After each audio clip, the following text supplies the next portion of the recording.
My name is Sawyer Jenkins, and I was the announcer on the Ocean Star. At 12:17 that night, I was about to play some jazz for the passengers who couldn't sleep. The board was steady until broken static suddenly came through my headset. Help! I'm trapped below the engine room. Is anyone there? I pushed the volume all the way up and asked 3 times. Who are you? Where are you? Can you hear me? The only thing I got back was a scraping sound, like waves dragging along the hull. That's when I knew it wasn't interference. It was a real person. By the rules, leaving my post meant risking everything. But as the silence closed in, I knew I couldn't just sit there. I grabbed an old flashlight from the drawer, stepped out of the warm booth, and headed down into the cold metallic belly of the ship. At the very end of the lower deck corridor, tucked away near the grease and pipes, I found it a loose ventilation grate.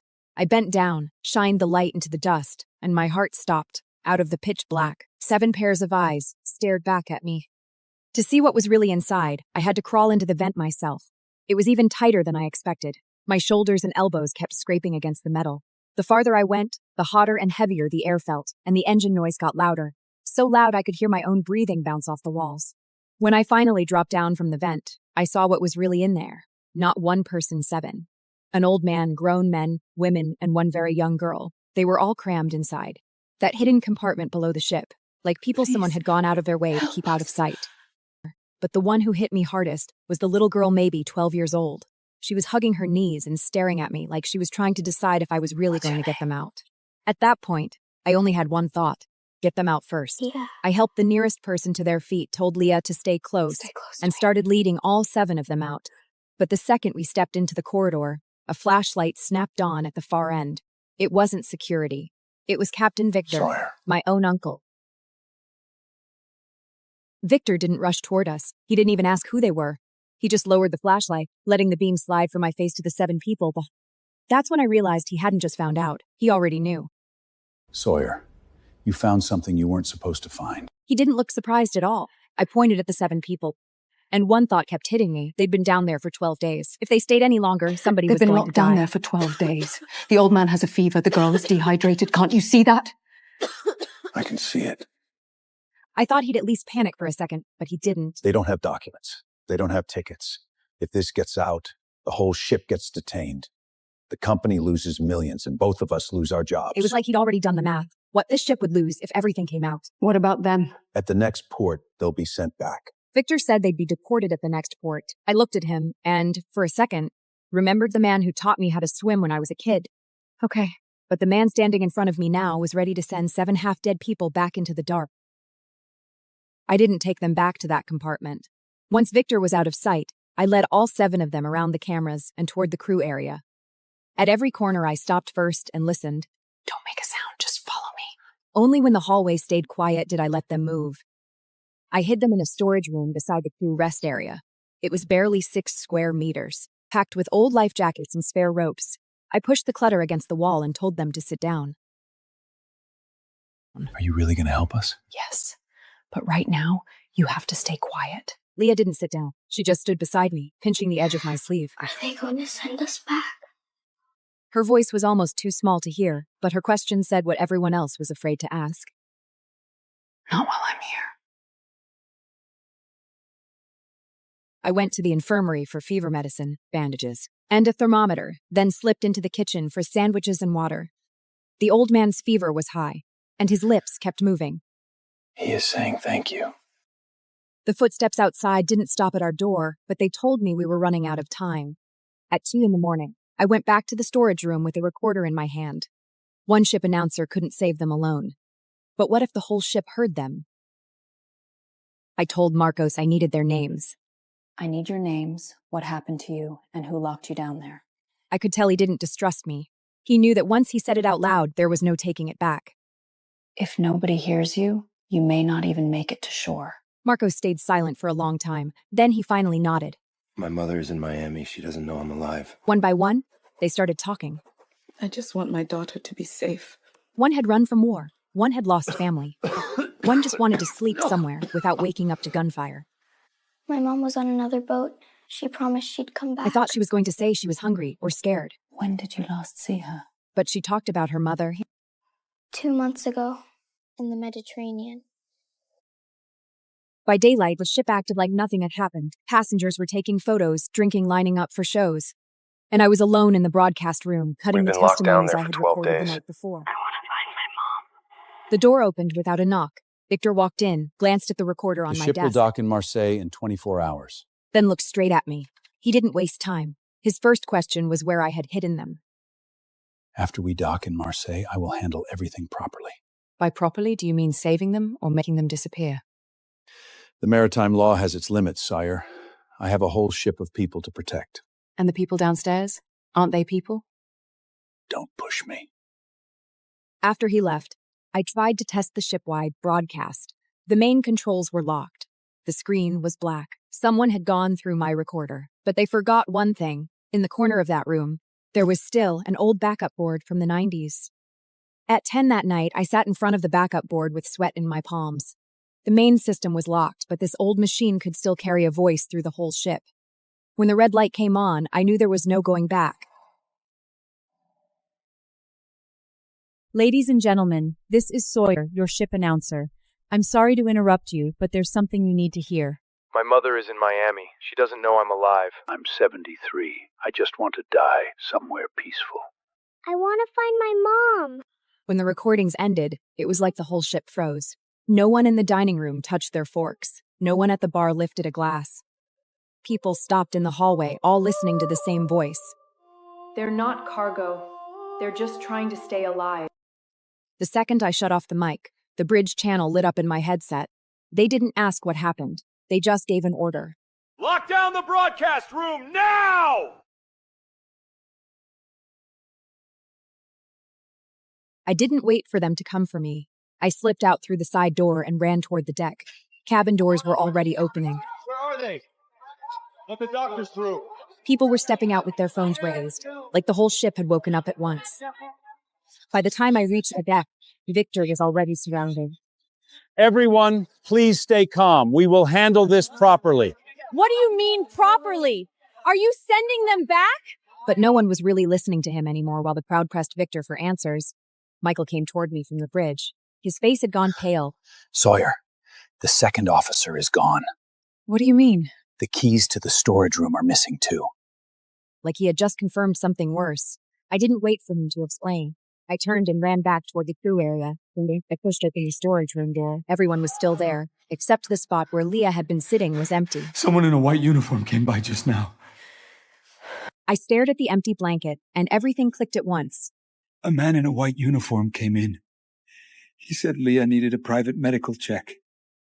She left with him. Leah was a child, the one witness who could make the passengers furious. Michael and I split up. I ran past the medical room, the storage area. All passengers, please return to your cabin. The lifeboat corridor, listening for one child's voice.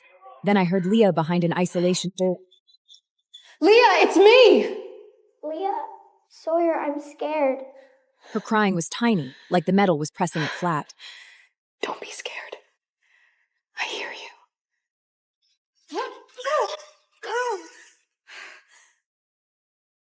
You shouldn't have come. And that we were running out of time. The lights of Marseille were already on the water.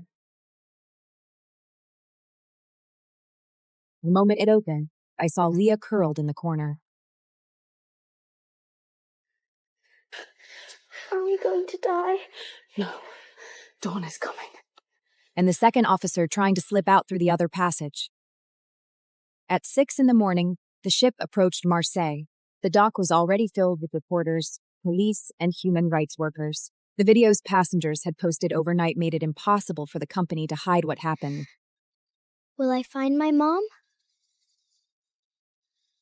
I'll help you find her. For the first time, all 7 of them stood in the sunlight. That day, the second officer was taken in. Victor was suspended. I was fired. The reason they gave me was simple: unauthorized use of the broadcast system.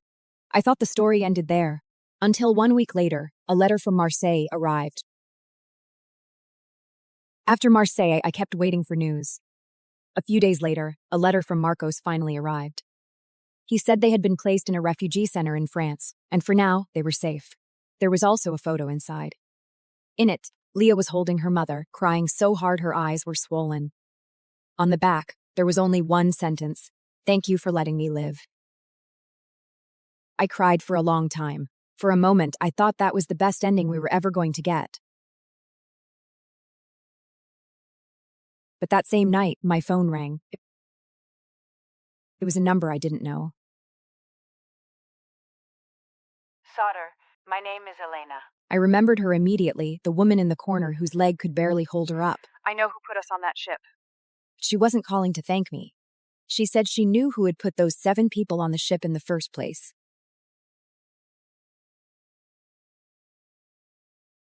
But before that happened, the company got in front of it. The management of the Caribbean Star had no knowledge of this. How could you not know about this? The rescue video spread everywhere, and they held a press conference to cut themselves loose first. But we have reason to believe that her actions may have contributed to the incident. They blamed everything on the second officer, and then they turned on me. They said I had used the broadcast system without authorization and stirred up the passengers. Before long, edited clips started spreading online, and the mood shifted.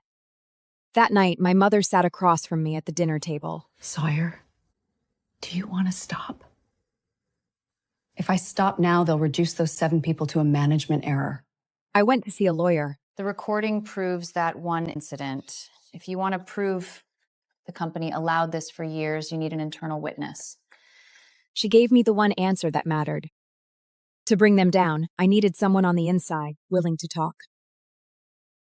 The inside witness came sooner than I expected. The company's lawyer was still trying to dump everything back on the second officer. All unauthorized actions were the result of individual crew misconduct. Sitting in the gallery, my palms started sweating the same way they had that night. Then Victor walked in. In that moment, he looked older than I remembered. He didn't hold anyone's gaze for long. Before he sat down, he only glanced in my direction once. Did the company have a practice of secretly removing stowawares after they were discovered? The question came quickly, and it went straight for the center of it. For a second, it felt like all the air had been pulled out of the room. Everyone was waiting for Victor to answer.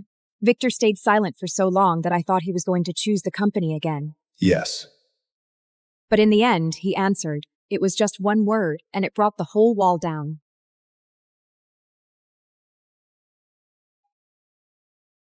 After the hearing, I thought I might finally get to breathe.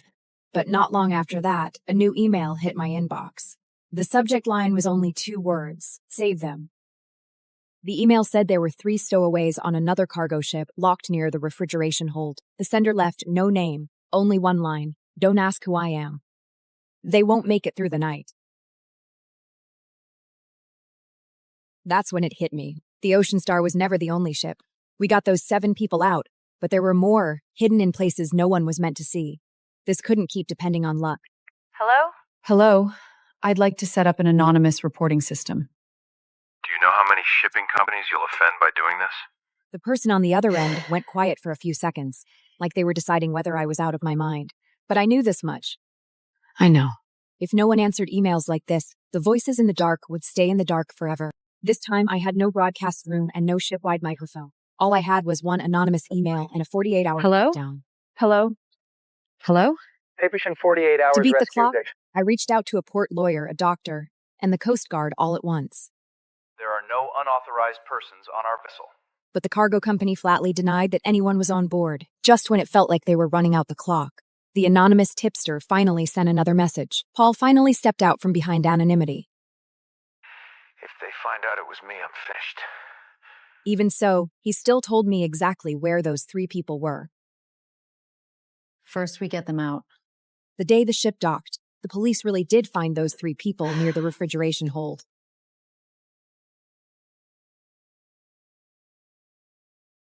When the ambulance pulled away, I thought we had won. But that night, Paul called me, and his voice was wrecked. They fired me.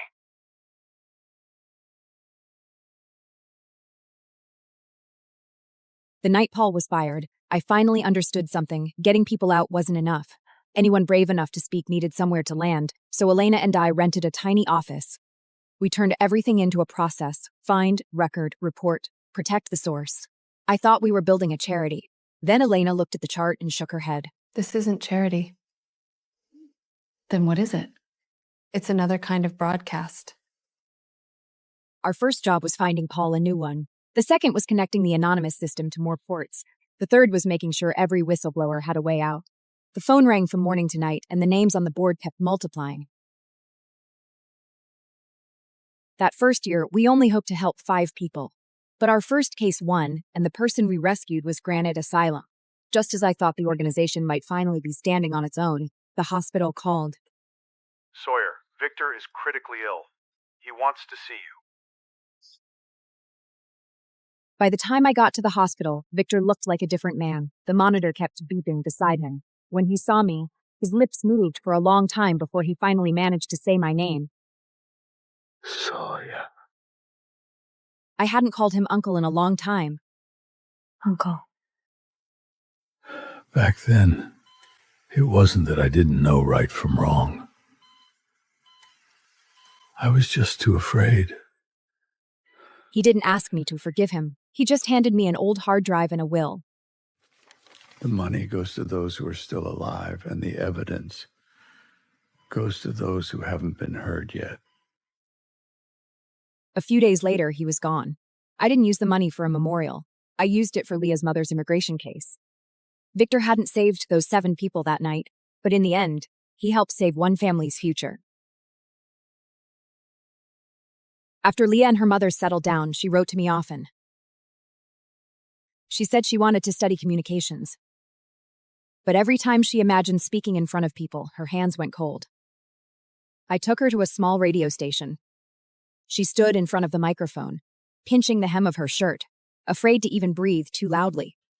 What are you afraid of? I remembered the first time I met her, how softly she had said her own name, so I didn't push her to speak. That people will hear my voice. Then don't talk yet. Just play the music. I just handed her a jazz record after that day. Leah started walking into studios on her own.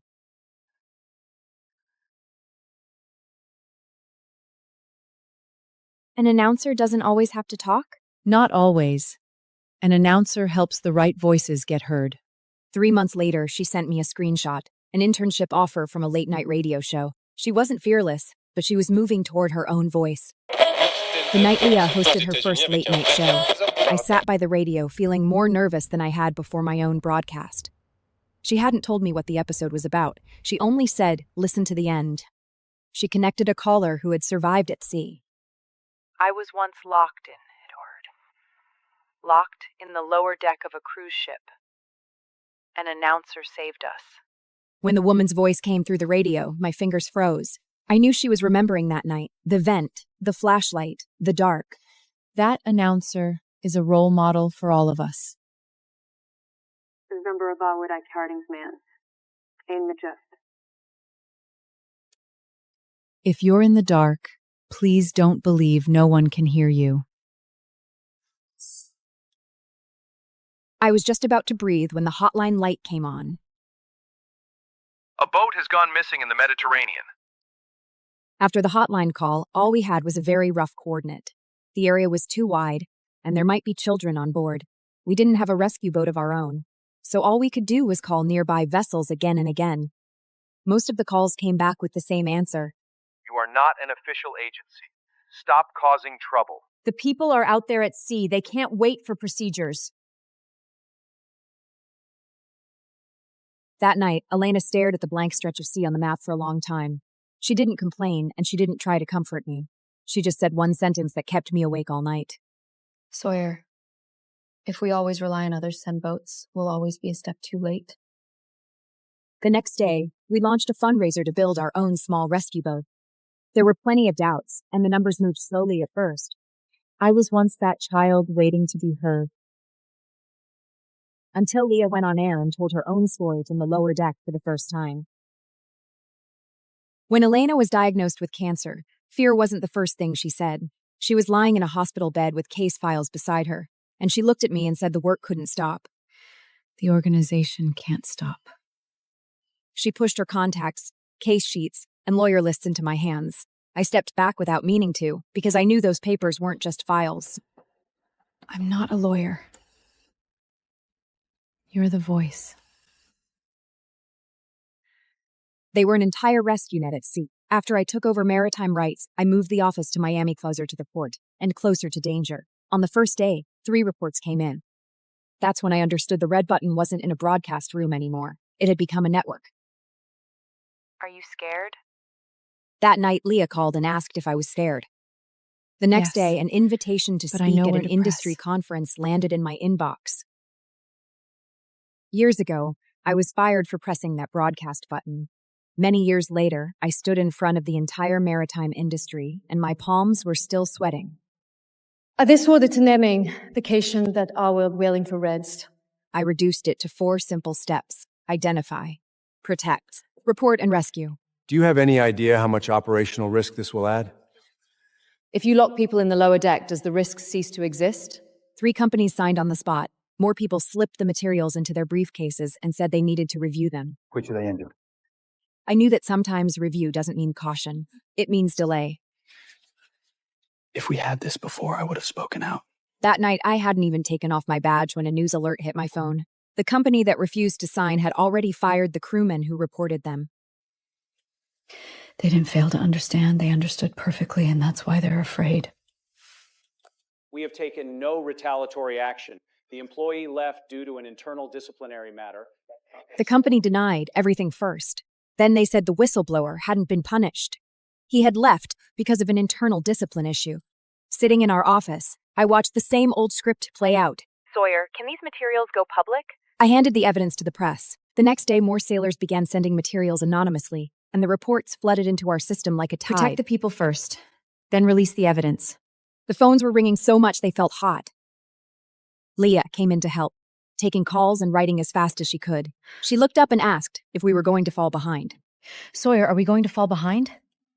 Yes, but not being able to handle it all doesn't mean we stop listening.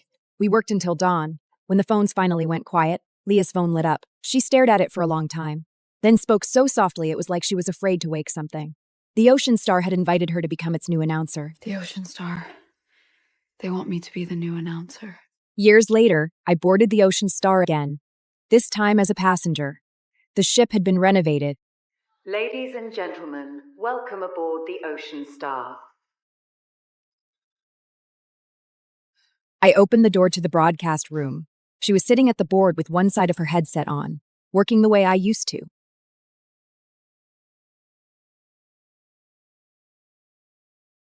I did it. She showed me the new broadcast console. The equipment had changed. The sliders were smoother, the lights brighter. But in the corner, that red button was still there.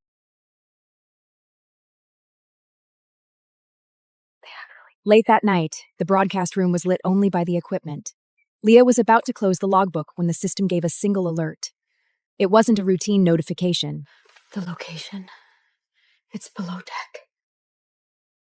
When the alert went off, Leah's face lost its color. In that moment, I knew she wasn't hearing a routine signal.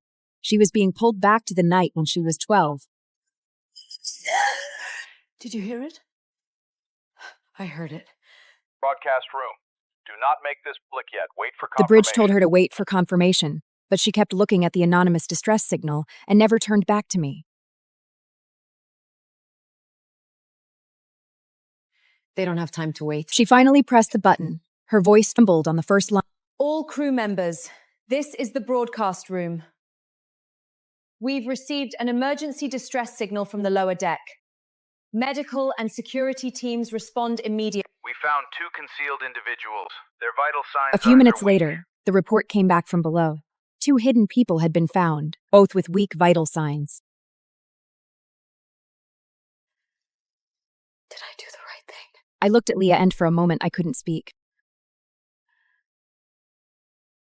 Did I do the right thing? Not knowing what would happen next. You didn't do it for me. She asked me, then, who was it for? I didn't give her a speech. I looked toward the lower decks. The 2 people were still being carried out by the medical team. Then who was it for? For them.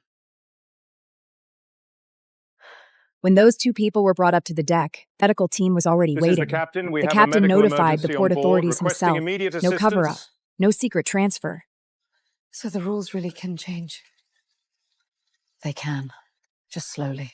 That night, Leah played a jazz song over the ship's speakers. The moment the melody came through, I suddenly remembered that years ago, I had been about to play a song, just like it. But that night, our first rescue boat was finally ready to leave port. It wasn't large, just an old tugboat we had rebuilt. On the bow, we painted a red button. Some people said it was too direct. I thought that was the point. A cry for help should be direct. On the first day out, Leah stood on the deck with the radio in her hand. A broken distress call came through the static. The coordinates weren't confirmed yet, but the voice was still there. Is the coordinates confirmed? Not yet, but the voice is still there. I stood on the dock and watched the boat leave. Elena sat beside me in her wheelchair. You see, voices really do grow into boats. She looked at the little light disappearing into the mist and said, You say it better than I do. 3 hours later, the boat called back. Lia's voice came through the radio, steady but heavier than any broadcast I had ever heard. She said they had found the target. There were children on board. Target spotted. There are children on board.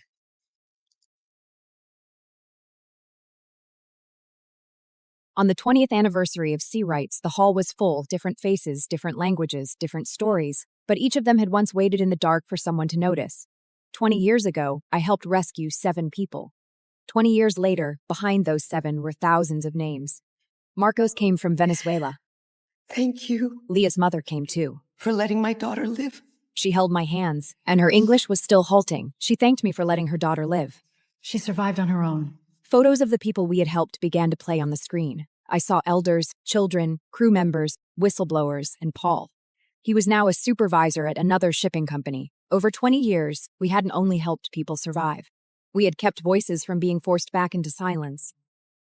When Lia stepped onto the stage, I was not the only one Sawyer saved. I was just a voice she happened to hear. When I turned 60, I retired from Sea Rights. Leah took my place and became the new director. The hall that day was small, and the lights were modest. But as I sat in the audience and watched her walk to the podium, she stood at the podium holding my old recorder. This recorder captured calls for help, and it captured testimonies. Today she was placing it in the archive, not to bury it. She looked at me and said I had taught her that a broadcaster doesn't always have to. Leah taught me that a broadcaster doesn't always have to keep speaking. Sometimes the most important thing is to hand the microphone to someone else. People applauded. I looked down at my hands and realized they no longer trembled the way they once did. After the ceremony, Leah asked if I would miss it. Strange? Yes. Then take your time getting used to it. Out there never truly left me. At 80, I sat by the sea watching the sunset. The waves hit the rocks like a heartbeat. Sawyer, we found another boat at sea. We're heading out. Okay. Is there anything else you want to say? She asked if I had anything else to say. I was silent for a long time. The eyes from the lower deck, the red light in the broadcast room, Victor's silence, Elena's wheelchair. They all came back like waves, one after another. Press the red button. Which one? The one inside you. I looked toward the horizon and understood that the real button had never only been in the broadcast room. Henry pressed it. The other end of the line went quiet for 1 second. Then Lia said she had pressed it. I looked toward the horizon, where a small boat was moving into the dark. My story was ending, but the voices we had heard were still moving forward.